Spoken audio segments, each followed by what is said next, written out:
Sunday, Father's Day today. I have to pack the car because I'm going on a little bit of a road trip. Any self-respecting YouTuber doesn't leave without his camera bag. Not to mention the very heavy box of stuff that we need to use. That box is required. It's got all the toys and things we need to do our operation today. Overnight bag.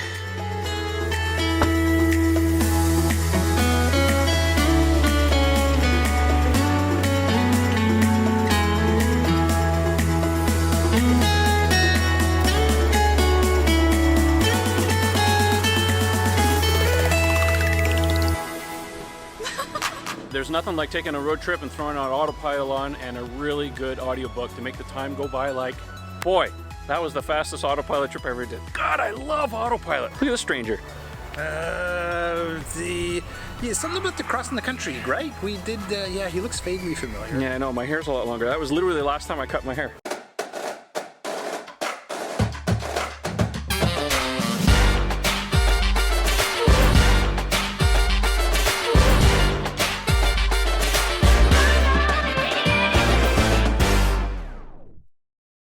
Now you guys know that I love my Performance Model 3. It's one of my most favorite things that I own, but there's just something about the car that bothers me. Let me show you what I'm talking about. You see this? This? That's just unacceptable. It needs to come down. So yeah, that's what we're gonna do today. We're gonna lower this car and make it look like a Performance Model 3.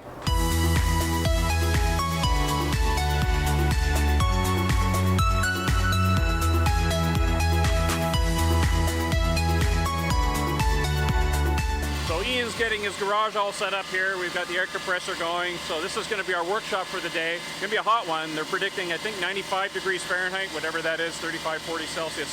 So our friends at Unplugged Performance sent me a set of lowering springs, and that's what we're going to install today. These are the all-wheel drive low version. They sell a variety of different ones, but we want to go low. So Ben sent me these. Swag. Oh, very nice. Look at that. Thanks, little unplugged license plate. A little, yeah, got some sticker action going on there. The reason that Ian is helping me with this today is that he's done this kind of thing before, and unfortunately my elbow is really bothering me, so he's going to be doing a bunch of wrenching, but he knows his stuff. What do you think? It's lovely. I like it's got the wrap on the bottom there, the little extra installation wrap. It's yeah, and Hyperco makes them actually for Unplugged, and I can personally vouch for them. That's exactly what I have on my CBR 1100. Nice and oily, so it doesn't get corroded while in storage. Nicely done. So there you have it, front, rear. Now we got to bring in the car and work on it. All right, Ian, the first thing we need to do is take the tub out. So you take that plastic cover off.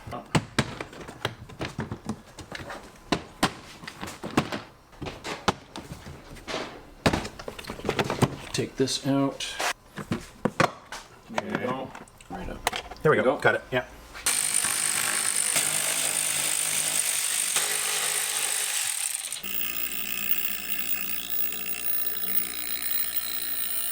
And the reason we're doing this is because getting at the other bolts, well, it's not any more difficult. It's just because you got to take the top knuckle off. Correct. And a whole bunch of stuff has to drop. It's a little bit more involved to do that. You got to take the hat off. Exactly. So we're going to see just for now if we can loosen one of these up like so.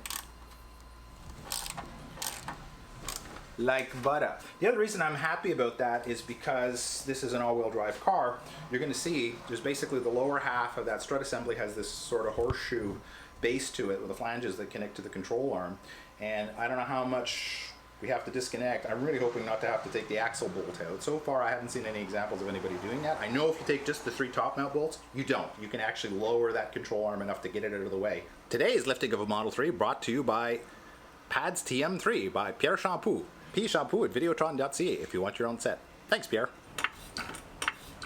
Yes, we are jacking up the car from one spot because we want to put a jack stand under here, be able to lift the car up properly to give us all the clearance we need to be able to drop the wheel, parts of the suspension to pull that shop car out. Perfection. I'm going to leave the jack in position so it doesn't stress the car any. Always hold your wheel when you do the last one, so that it doesn't go flying off and screw up your caliper. Like so. All right, so as we mentioned earlier, there's two possible ways to get the McPherson strut housing out of the car. You can either undo just the 3 upper bolts here that will release the strut, and then the strut will be pulled down after you've dismantled the bottom half of the car. Or there's also a larger receiver housing for that bolts the entire control arm assembly and the front knuckle into place on the chassis. That's got more bolts to it on the perimeter. You can see them here. And if you look underneath the car, you'll see what I'm talking about. It's this large aluminum casting here. That entire thing can be unbolted, and you can take that all out in one unit. Some people might prefer one or the other. One of the difficulties you're going to encounter is those 13mm nuts up here are very hard to access because the holes, for some very bizarre reason, are too small to even accommodate a standard socket. So what we've done in our case is I've taken a conventional socket and I've ground it down. You might see this in some of the other YouTuber videos in order for it to go in there. Now this is torqued to a very low value. I think it's only around 17 foot-pounds, so there's not a lot of torque on these. Even a very thin wall socket will work. So that's what we've elected to do in our case. So it actually goes in there and there's no problem getting them in or out, and that allows you just to take the strut out. You can leave that, again, the aluminum casting in place. Okay, so number one is to take out the upper joint on the sway bar link, right here, this guy here. You've got a T45 Torx in the center, and then you've got, I believe it's an 18mm nut on the outside. So if you've got an air gun or some kind of really fast electric tool, you might be able to spin that nut off without having to touch this. If you're using manual tools, you're going to want to lock that in position with a Torx socket while you go at it with a wrench on the nut end.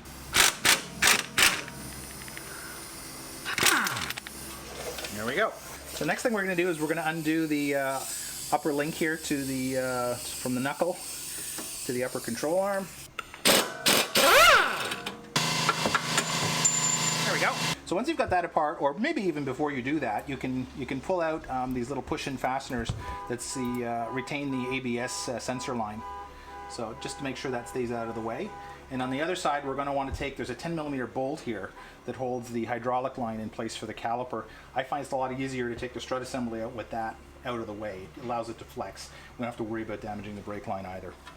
Now, we're going to take out the 21mm nut on the bottom here that holds the lower control arm to the strut. There we go. Comes off very nicely. Jiggle things a little bit. Jiggle it just a little bit, and there we go. That's out. Pulling this down, so you got to apply some downward pressure on the knuckle. On the knuckle to move that out of the way while you simultaneously. So I had my elbow on that and pushing up here, and guess what?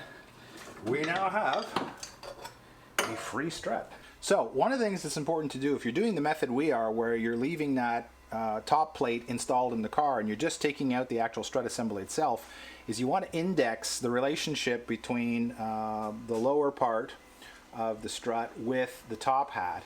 And the way we did that is we looked first of all at the top hat orientation. You can see that the spacing between the screws is not symmetrical. These two are closer than this one. This is the outboard one, and you've got a little marker here, but anyway, you can obviously see that's the outboard one.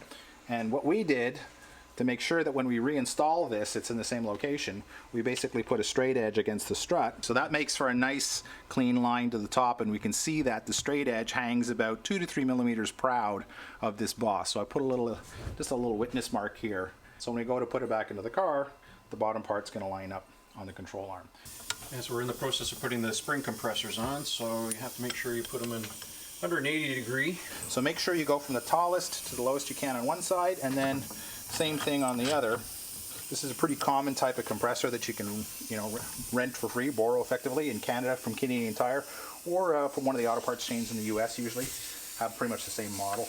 Works well. Not quite as fancy as the big industrial rigs with the one nut on them, but for our purposes, it'll work just fine.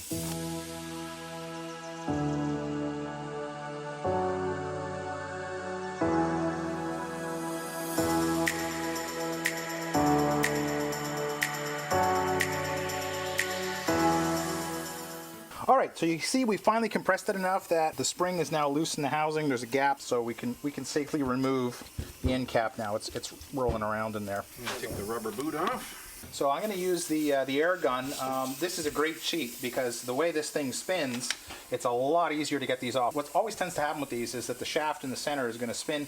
You sometimes have to apply a light amount of tension and pull the cap up, and that'll slowly, you know, a couple of shots at a time, allow the nut to come off the thread. There you go. The key is not going too fast. You gotta just zap the gun very, very slightly. And then you kind of see the, you've got the protective rubber boot. That you're going to want to reuse. So leave that attached. And of course you've got the bump stop as well. That's got to go back in with the small end first. Ooh, molded Tesla in it. Isn't that nice?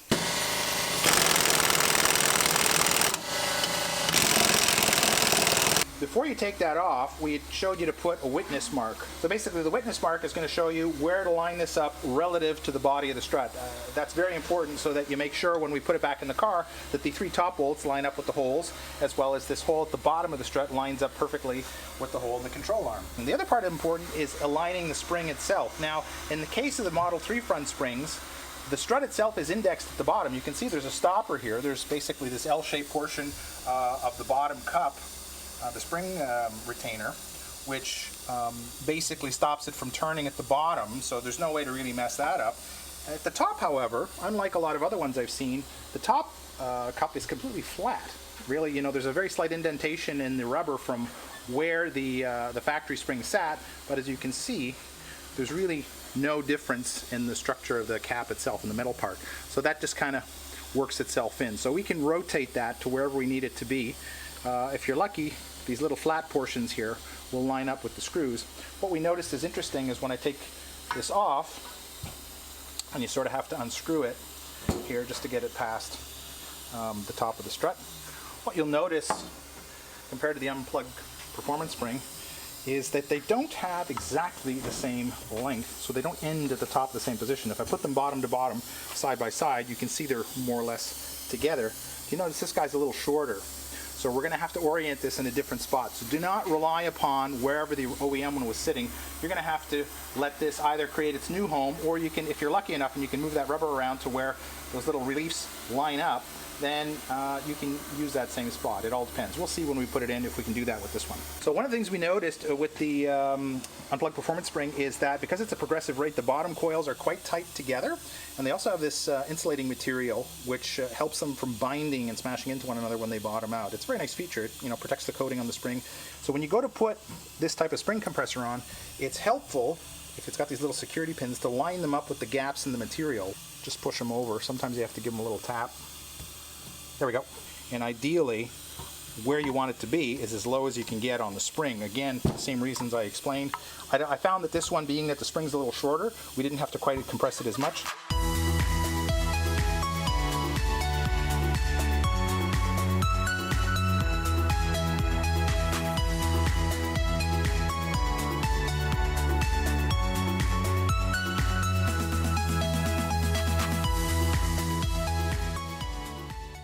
I've got my cap roughly in position. I'm going to put my top nut on. Just snug it in finger tight for now. The shaft might spin. I found last time it really just took me holding it with a clean paper towel in my fingers. You don't ever want to put any sort of mechanical clamping device on this to hold it. And then just gently start torquing down. Tweak that a little bit. Yeah, bang on. It's exactly to the millimeter perfect.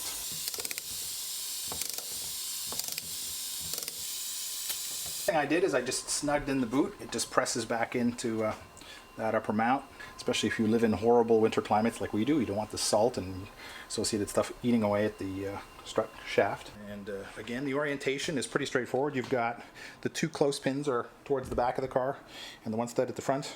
Leaning down with my elbow on there and then pressing up, we're in. All right, I got to help him with the bolts. So right, so down. Exactly. So Trev's going to go thread in the bolts from the top while I stay down here and hold it in position. This is my job. Hold on.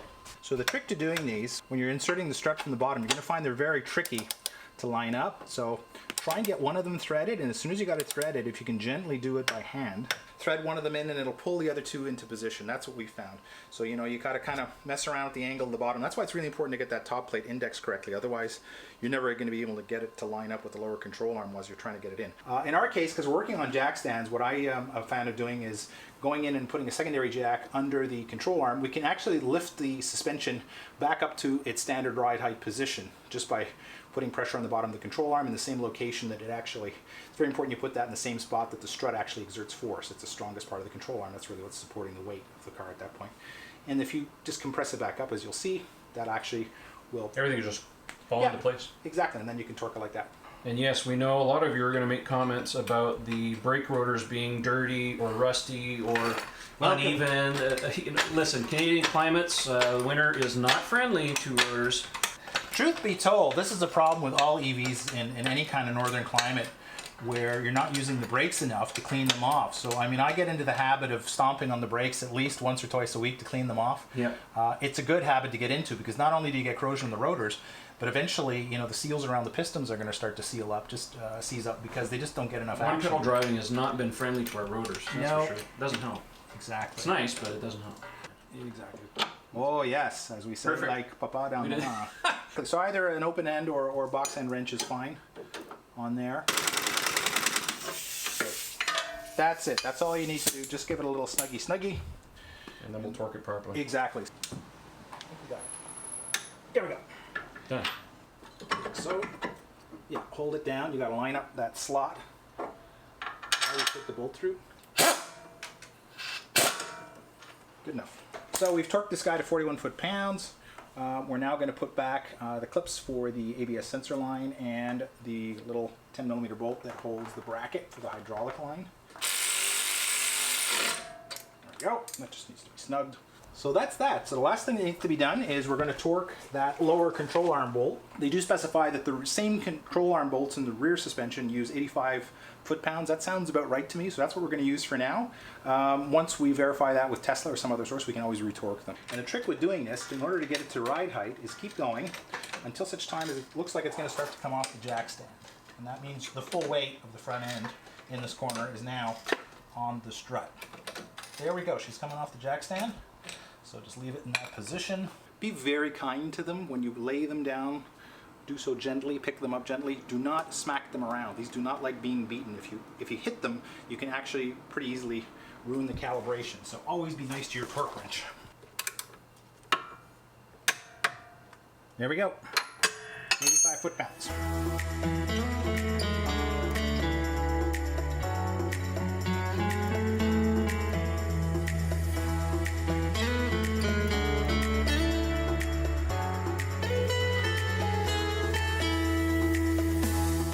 So now that we're done installing the springs on the car, I'm going to reinstall the tub on the car. We'll turn it around and we'll start working on the back.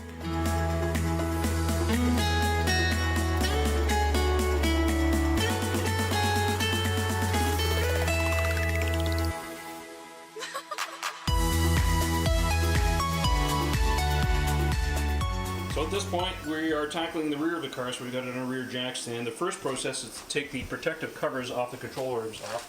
That's what these are. There's a right hand and a left hand. First we got to put it under compression to take some pressure off, take that bolt out, and then there's two bolts right in there that need to come out, and that whole damper should drop out, and then we can just pull out the springs because they're not coilovers, they're separate in there. So Much easier. As a matter of fact, so easy. I'm really comfy down here. I'm gonna take have a nap. Well, that was easy. That's one. Now the other one is a little harder to get at. All right, so we removed both bolts. This one, on the other hand, with the other control arm, has been difficult to remove. You really have to put a lot of pressure on this lower control arm mechanism whenever push it all the way up to get the bolt out. Just to be precise, you lift the lower control arm about maybe a half an inch, 3/4 of an inch or something. That'll give you enough. That'll take the tension off the shock bolt, but you got to go up a couple of inches before the actual link for the outside the knuckle. shock bolt was easy. It's the other one that was... you really got to go up a few inches, and then all of a sudden you'll see it comes loose and you can yank it out. Yes, he does. And there we go. Cool. It is out. Like so, and like so. Okay. Well, Jesus, this is mindless. There's the spring. There is spring. All right, we gotta put the new ones on. Those are the new ones. We removed the lower spring insulator here pad, and we are now going to snap it back on. Just basically these little rubber clamps. You park that basically against here, against the stopper, and that gives you the orientation. And then we do the same thing with the top one. Throw that on like so. When you're going back in, this guy here, the stopper point, is to the outside. So those two pins go in like this, so the orientation pin down will be like this. Once you put the rear damper in there, those bolts are torqued to 30 foot-pounds. It's not really documented anywhere, but we had to dig, but that's what it is, 30 foot-pounds. There we go. 30 pounds on both. When you go to put the bolts back in, your first stop is going to be put the shock mount bolt in. That's the rear bolt. And then you have to jack it up quite a bit because then you'll see the other bolt has to go through in the other one. So yeah, always do it in that order. We've jacked up the car now to be to ride height, as if the car was actually sitting on the tires. And now Ian is actually torquing those bolts to 85 foot-pounds. Again, do-it-yourself mechanics can do things, but it really pays off if you have a proper lift. Yes, well, But it does. we don't have a lift. Well, we do actually. We had access to one, but I wanted to prove to the DIYers of the world you can do this on your own. True. So, you know, doing it on the lift is like, sure, if you had a lift, you could do it like this. I wanted to show people exactly what you needed to do. 32C. What is that in non-metric for our American friends? So current conditions actually are 93 Fahrenheit. That's 34C. So it's probably about 89 or something. How much humidity? With the Humidex right now, it's 99 Fahrenheit or 37C. So we're So 2 degrees cooler Celsius, about 4 or 5 degrees cooler. We've likely lost 5 to 10 pounds. It's a good thing, frankly. Yeah, exactly. We could both lose. But oh, check it out! Look!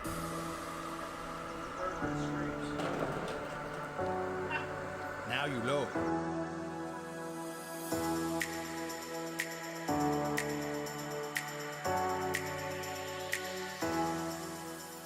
Now, just for comparison purposes, here is Ian's Performance Model 3.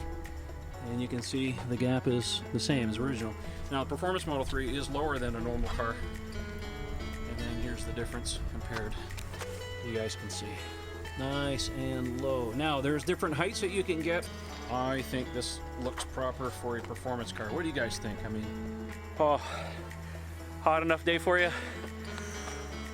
Yeah, what did we lose? About 5-6 pounds? Oh, something like that. You know, 2 grease monkeys working on a car literally in 95-degree weather all day today. I mean, thank God we had the garage. Thank you, Ian, for helping me out on this. I would not have been able to do it without your tools.